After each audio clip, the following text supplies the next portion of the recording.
What's up, you guys? My name is Darlington Obasi from Darlington Academy, and welcome to the part 3 of the video on the things you need to know before you decide to relocate to Canada.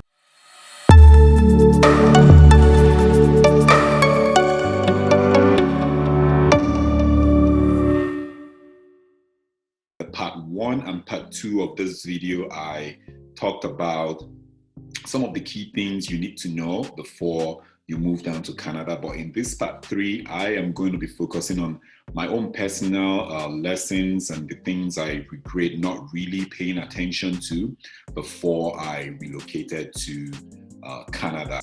So, number 1 on my list on the things I felt I should have done differently if I am someone who is thinking about relocating to Canada right now. Something I feel like I would have done differently is get an accommodation, get an affordable accommodation before relocating to Canada.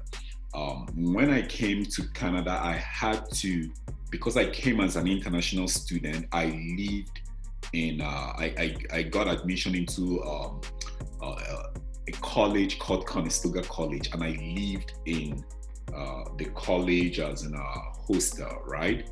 And it was costly, like it was so costly, but thank goodness I didn't live there for a very long. I paid from my home country, and it was good though, because when I came down, I had a place to stay in, right? So it wasn't like I came down then I'm looking for accommodation. So what I can say is, if you're someone looking to travel via school, depending on the type of school you're going to, also explore that option if you can afford it. If you think you can afford living in the schools as an hostel, and you don't really want to stress yourself with finding a home and providing document and this and that, because one big issue with trying to find homes from your home country before you come down to Canada, you have to get a lot of recommendation letter and proof of this and proof of that, just to back up to show who you are and that you can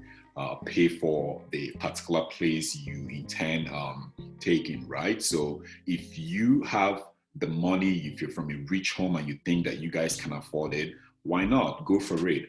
But if you think that it's going to be a financial burden on your side, then there are alternatives, right? One of the alternatives is you start looking for a home. So what I did with my best friend before he came down to Canada was I shared with him my experience, and what we did differently was I had to he found a home and I had to go check it out for him, and then he sent me money and I made the payment for him. So the owner of the house, seeing that someone already in Canada was sitting on behalf of him, it made it easier, for that payment to go through. I'm not saying that every payment has to go through like that, but it was just one of the things we did. So like I said, if you can afford it from your home, why not go for it? If you have the money, do it. But if you can't, then you have to start looking for options and how to make payments from your home country. So right here, I do have a couple things you can check out. These are websites you can check out online if you are looking for how to find a home in Canada. There are lots. This is just a few that I just wanted to give out there. So there is rentals.ca, there is rentboard.ca, there is rentfaster.ca. Then also you can utilize Facebook. So what you can easily do is go online, use Google and just type in how to find a house in Canada. Then you're going to see options. Also beware of people posing as people who can help you get a house and things like that. The 2 ways I can recommend for someone is, number 1, if you have someone already in Canada, if you have a family, a friend, a relative, then it's going to be a lot easier for you to reach out to them. And if they can house you, it's going to even be a lot cheaper for you. So once you come in, you stay a couple couple months with them, and then within that time frame, you would know as in your way around in Canada for the first couple 2-3 months, and then you can find a home. But if you don't have anybody here, it's unfortunate that you would have to do something. That's what I did. I had to like take that chance. Sometimes in life you got to take a chance, right? So that's all I have for accommodation. Number 2, on something I felt like I should have done differently before coming to Canada is research for jobs. There is this thing we humans we always do. Well, not everybody, most of us, like we always like have this thing at the back of our head. I studied this, that's all I want to do. I studied engineering, I want to be an engineer. I studied, not that it's not going to work out. For most people, it's going to work out, but it's super, super important for you to pay attention to where you are going to. Research the country you are going to. This is something I didn't do. You know, I studied marketing back home in my home country, and in my head, all I just wanted to do was do a postgraduate on how to upgrade in marketing. Not saying it was bad, you know, I didn't pay a lot of attention to. Is there a demand for that skill in Canada? Maybe there is a demand, but for me as a new immigrant coming into a new country, not knowing so much about that country, is there any chance for me to be hired immediately? Right? I didn't really pay attention to that. In my head, it was all about, okay, yeah, I did marketing. I'm going to do my postgraduate in business management and this. Then I'm going to come in, and you just have like this, you know, feeling that you're going to get like this awesome job.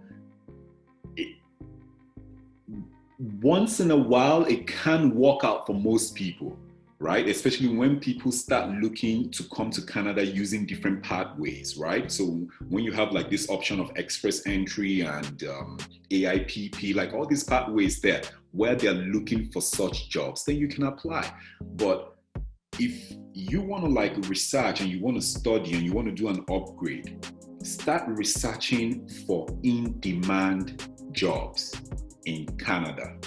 Trust me, if you pay attention to this, it's going to be a lot easier for you. If I can turn back the hands of time, I came down to Canada and I spent almost 14,000 Canadian dollars on a postgraduate course. And after I finished that, I didn't work with that. I didn't get any job with that. I ended up working in a factory, a cookie factory, right? For 1 year, save up another money, and then with the support of my family, I had to like now do in my nursing program. You guys get what I'm trying to say, right? So when I now came into Canada, that's when I started doing the real research. Okay, which areas can I jump into right now? What is the in-demand as in jobs in Canada? That's when I realized that, because at that time, IT was huge. IT was growing. Healthcare was huge. For me, my background was in business.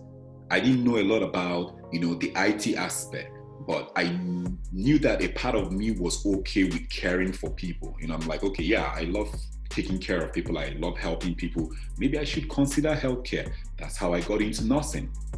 And to me, it is the best decision ever. Even right now in this whole pandemic, a lot of people lost their jobs and things like that.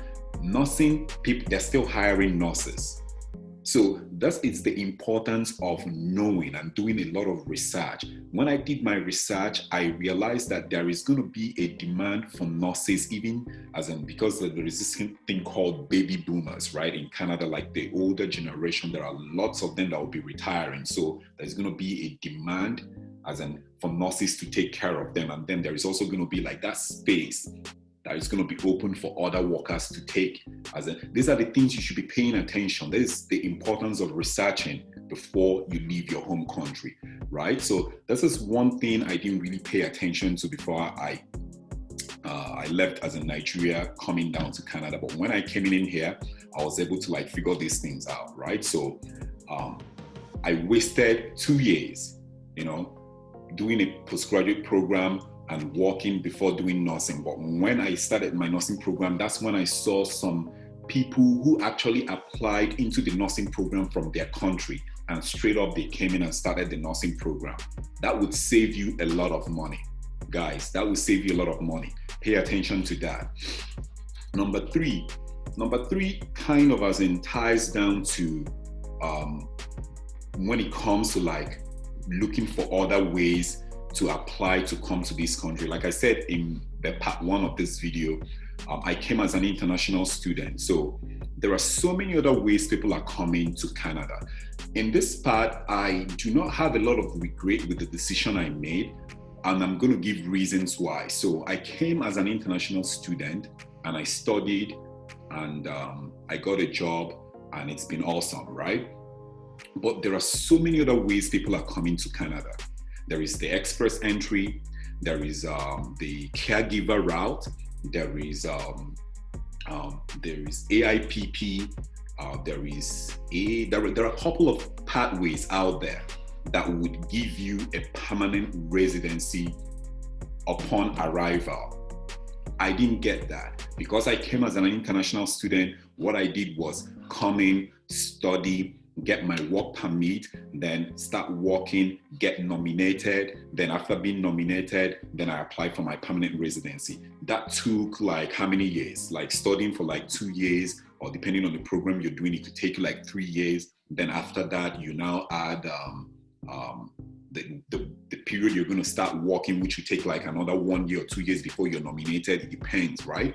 That could take like 4 years. So me coming to Canada in 2013, I got my permanent residency in 2017 or around 2017, 2018. So it took how many years? Around 5 years, right? But if you get like your express entry, that's automatic as in a permanent residency. Then you're going to like avoid all these expensive tuition fees and things like that, right? You can bypass all of that, and you save yourself money. That is the advantage of exploring other pathways to get your permanent residency before coming to Canada instead of just studying. But like I said, what is the benefits for me? Again, this is my own personal opinion. People's opinions are different, right? So the essence of this video is for you to take points and do what is best for you, right? So the reason why I do not regret studying in this country is this. Number one, studying in this country kind of exposed me to understanding about the country as the day or as the years went by. For someone who is not really financially as buoyant enough, it might be a problem, right? But because luckily enough, I was able to afford it, then it was okay studying and understanding the system and things like that. But the most important aspect why I do not regret the route I followed is this. If you come in, let's say you use one of the pathways, like the caregiver pathway or one of the express entry pathways, and you end up working in a factory, for example, and you come in or you end up working on a job that you earn minimum wage. Now, let's say you have a family, you come in with your wife and you have kids. That means you are going to be earning minimum wage and you're going to be taking care of yourself, your wife, and your kids. But if you have your wife and yourself, both of you are working, then it's a lot easier for both of you to do it together to make ends meet, right? But the problem is earning minimum wage in this part of the world, it's not going to get you much, because the home you're going to get is still going to be low key. The car you're going to drive is still going to be low key. And even when you now intend to go back to school, that means you have to start saving again. So if you are someone thinking about, okay, I want to bypass that study route and choose a different pathway to come to Canada so I can get my permanent residency, so it helps me to just start working immediately. Kudos to you, do that, but also pay attention to the job that you're going to get in Canada. Pay attention to how much you're going to be you're going to be paid in Canada. Because if you're going to be getting minimum wage or you're going to be earning lower, understand that it's going to take you, for example, it's going to take you years to save up enough money to go back to school, which in turn could also be equivalent to what someone who studied to do, as in who studied in this country, as it could be like for me coming and studying for like that 3 years and then getting a very good job, and then okay, you're making as in good money, not like way too much good money, but at least it's good enough compared to like just doing minimum wage, right? Then you understand that you've done it once and for all. But if you're someone who wants to get into express entry and you get into all those pathways that the payment is huge, you know what I mean? Like IT jobs and drivers, people who drive in this country, they make a lot of money. Electricians, plumbers and things like that, they make good money. So pay attention to the pathway that you are applying for when you are using other pathways for permanent residency. So in summary, if you're trying to bypass the payment of tuition fee so that you can get your permanent residency, be careful of the pathway that you are trying to use to come into Canada, because if you use a pathway that would give you a minimum wage, at the end of the day, you're still going to work your ass off to be able to save money to go back to school. You might be like, oh, I'm still going to pay domestic fees. Yes, but consider if you're by yourself, if you have a family, you still have to like pay rent. If you have a car, you have to put gas, pay phone bills, pay all the necessary bills, and still save money to go back to school. That is another point to pay attention to. Not saying it's bad, but pay attention to that. That is number 3. Number 4, it's huge. Number 4, on one thing I kind of overlooked when I moved from Ontario to Alberta, and especially in Calgary, where I did my nursing program, I lost touch of that community I had in Ontario. When I got to Canada in Ontario, I had like that Nigerian community, like every evening we could just hang out and play soccer, and you can visit friends and things like that. My best friend was living in Ontario, so in the evening I would go see him and things like that. And then you see other Nigerians. Nigerians, if you're a Nigerian watching this video, you know exactly what I mean. Like Nigerians love like fun and partying and things like that. So we had like this gathering of people coming around and Africans and things like that. And when I relocated to Alberta and started my nursing program, it was just a very few guys in the nursing profession that time. So I was also living with a Nigerian, a very good friend of mine, Casey. We were living together then.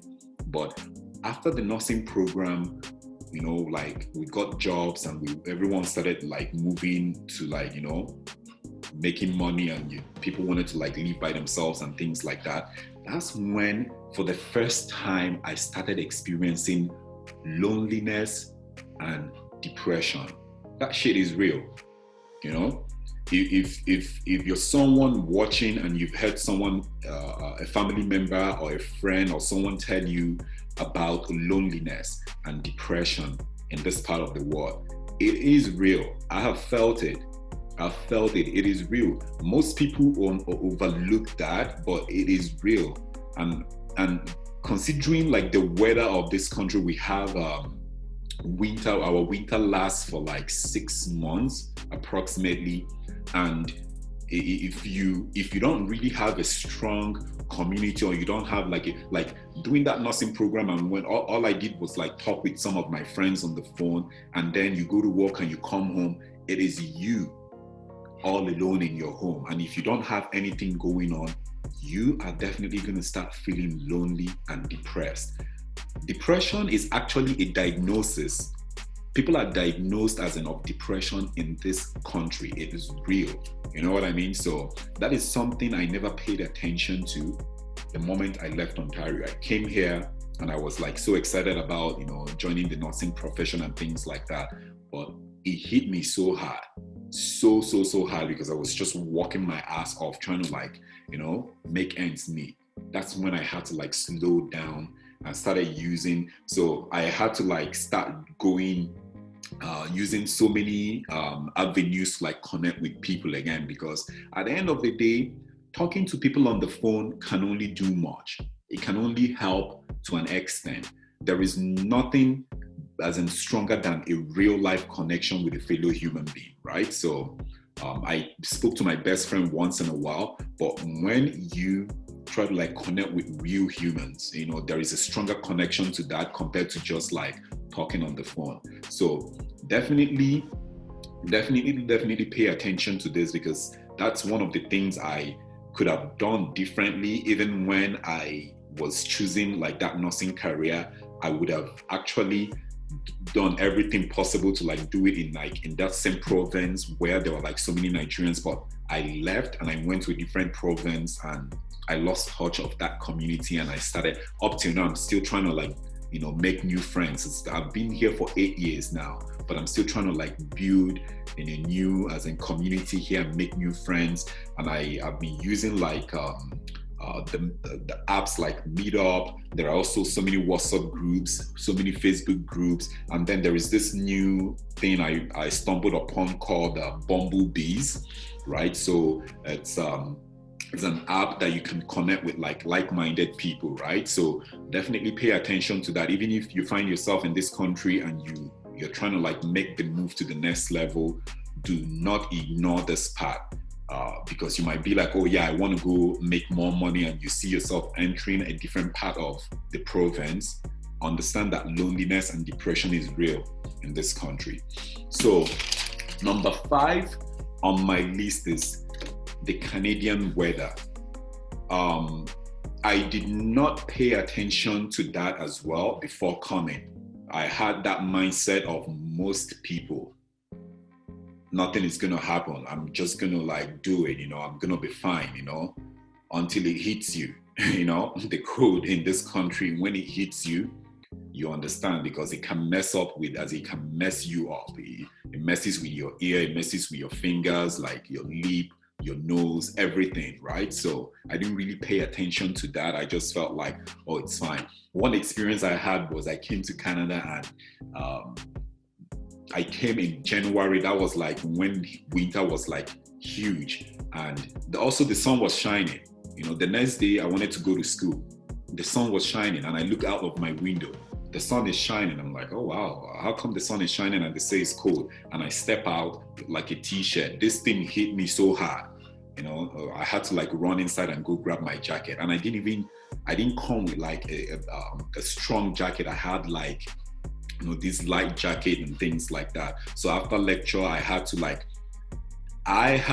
talk to people. Like I said again, if you are an introvert, you got to start talking, talk to people, connect with people, ask questions. It's definitely going to help. So I connected with people, asked questions, and people directed me on how to buy a very good jacket and things like that. So do not overlook that aspect of the Canadian weather. But the good news is, Canada might be cold, but there are also exceptions. There are areas in Canada that, again, don't get me wrong with the point I'm trying to make. There are also areas in Canada, I'm not saying they are not cold, but they are not as cold as the other areas, right? So I do have like few points. So if you're someone who isn't really interested in like, you are someone who you don't really like the cold weather so much, and you're thinking about which province or which area in Canada can I go to, then you should be looking at the provinces like the BC.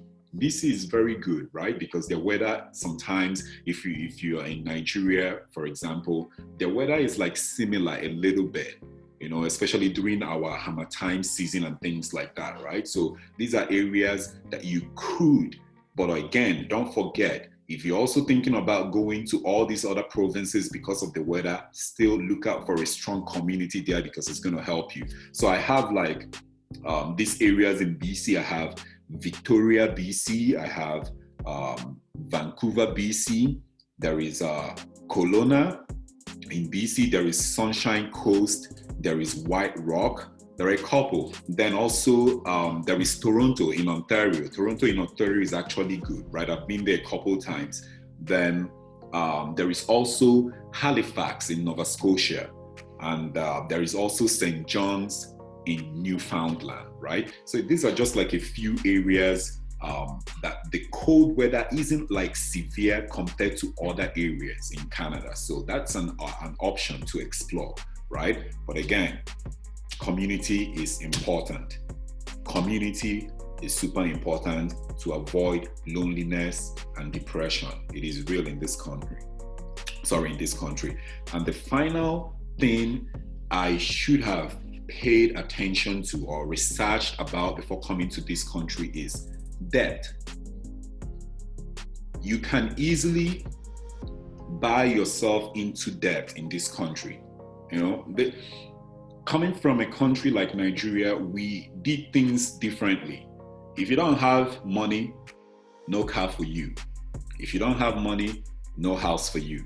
I know it's been a long time since I left, 2013. I don't really know the state of things there, but from what I remember, if you want to build a house, you got to have as money to build a house. If you want to buy a car, you have to have money to buy a car.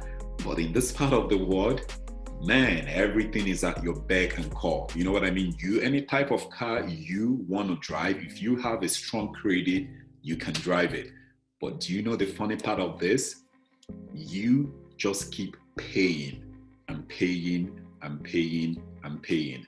I experienced this first class. You know, I bought myself like this fancy car and I was paying my ass. Like I was just working to pay for a car.